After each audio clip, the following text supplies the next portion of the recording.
बॉलीवुडर प्रसिद्ध कंठशिल्पी सोनू निगम आज श्रीमंदिर आसी चतुर्धा मूर्ति को दर्शन करिसेंती।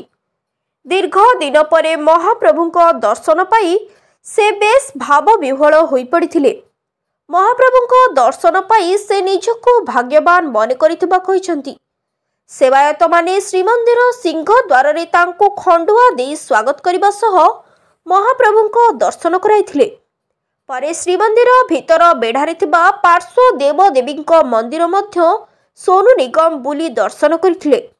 गतकाली कटक बालीजात्रा पड़िया रे अनुष्ठित होइतबा सांस्कृतिक कार्यक्रम रे जोग देबा पई कटक आसीथिले सोनू निगम। चुका हूं मैं जगन्नाथ जी के इतने भजन गा चुका हूं और मैं यहाँ पे पहले भी 2 बार आ चुका हूँ, लेकिन इस बार जो दर्शन हुआ है वो बहुत ही अच्छे हुए। और मेरे छोटे भाई जैसे हैं प्रदीप और उनके बचपन के दोस्त हैं बापी जी, इन सब ने मिलकर मुझे बहुत अच्छे दर्शन कराए। और आप यहाँ के पंडित जी जो है वो आते हैं और सब इन्होंने मुझे इतना अच्छा दर्शन कराया, मुझे बहुत ही अच्छा लगा। और मैं देखकर बड़ा खुश हुआ मैं कि इतना साफ सुथरा सामने इतनी जगह बन गई है। तो ये जो मैंने जो देखा है दृश्य, ये पहले दृश्य देख पाया था, मुझे बड़ा अच्छा लगा। तो जगन्नाथ जी के धाम पे आए हैं, जगन्नाथ जी का दर्शन भी हुआ, थोड़ा सा अगर भजन हो जाए तो भजन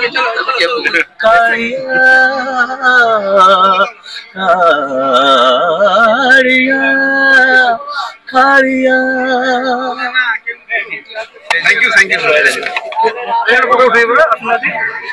यू। ब्यूरो रिपोर्ट संघर्ष टीवी।